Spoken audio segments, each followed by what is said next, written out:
I've been wanting to make a video about this game for a while. Bomb Rush Cyberfunk is a game by indie group Team Reptile. While it was my first Team Reptile game, they've actually made some other games, most notably Lethal League, which I've never played, but heard good things about. I've been following this game from its very reveal trailer back in 2020 to its release in summer of 2023. In a time where Jet Set Radio was still dead, this was the new Jet Set Radio-like game that I had wanted for a while. So the game came out, I played it, and instantly fell in love with it. The style, the movement, the music, and presentation, it was all there. It made this game what I primarily played during the summer of that year.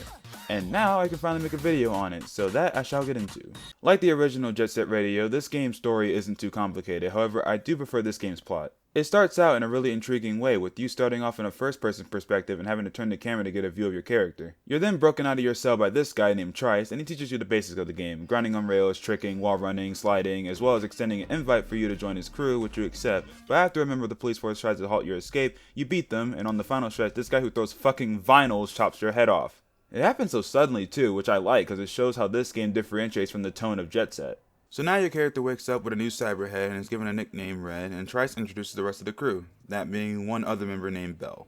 Their goal is to go all city, which means expanding their crew's territory all throughout New Amsterdam and becoming the best riders around. That's basically the Cliff Notes version of the story. Some interesting stuff happens in between, like finding out about the previous big three, which were the top riders around until one of them got murdered. But the story around that is pretty spotty on details, which is followed up on later when it's revealed Felix, the guy who got murdered, his head is on your character's body, even though your body still looks like the guy from the opening. So you're not a cyberhead. This is found out when somehow, despite this guy aiming a sniper rifle at your head, he somehow missed enough to crack the head open to reveal this. Replaying the game, I didn't really put two and two together because I won't lie, I was more focused on the super fun gameplay, but this plot twist is actually really fucking cool because the game plays with your expectations from the very start. Throughout your goal to get all city, sometimes you get hit with the memories of the night this all started, and I absolutely love these sections of gameplay. It's basically a structured platforming sequence with this game's amazing controls, and the visuals look trippy as well as the platforming itself being super fun and creative. At the end of each of these, you slowly piece together what happened, and it turns out Fox was helping Felix tag this billboard and betrayed him by kicking his ladder down, causing his body to fall into an AC fan, decapitating him. DJ Cyber and the leader of the Franks happened to be in the building below, so the body just fell in on them. Cyber and Felix, as well as Fox, were friends, so this betrayal did not go over well with DJ Cyber, so while Fox was breaking out of prison in the beginning, he decapitated his head, and that's when he used his body to put Felix's head on it.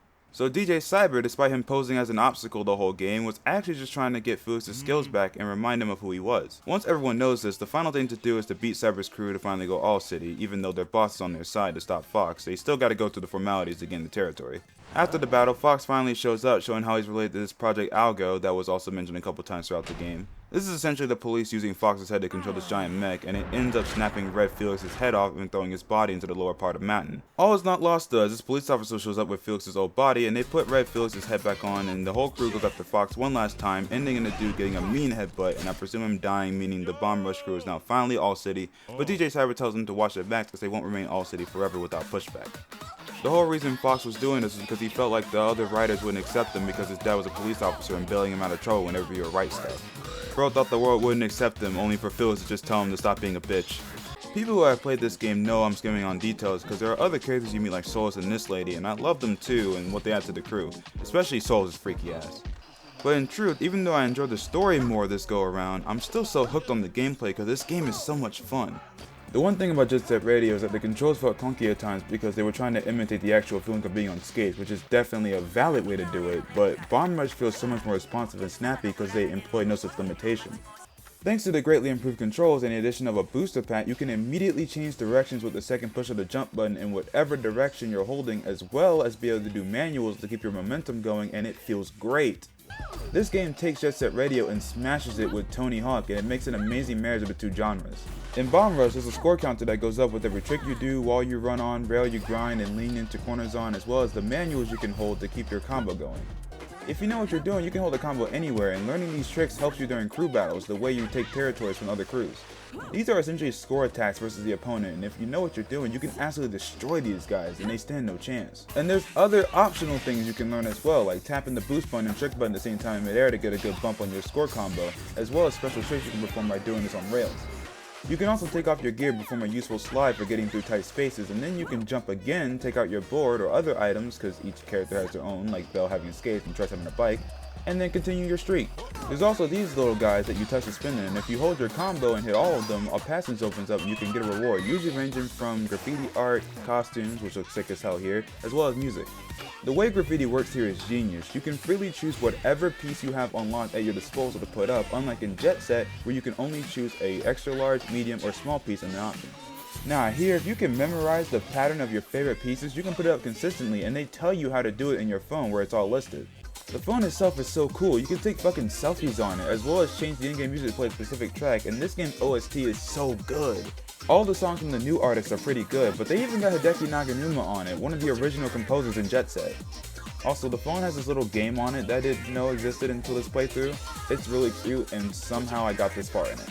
If you don't want to memorize the graffiti, you can just randomly connect the dots and you'll get a piece that you might not even know you had too.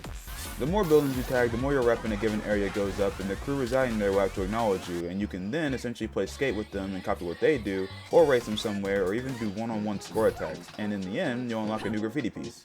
This game is just amazing. My only gripe is that the map on your phone could have greatly benefited from being able to move to be able to get a better angle and handle on where you are, but trust me, enough poking around and you'll eventually end up memorizing these areas anyway. Plus, the places where you have to go have a pulsating dot that you can generally steer yourself in the right direction to. Unless it's above you, then it's a task of figuring out how to get to it, like on this pyramid island. I always get lost coming here.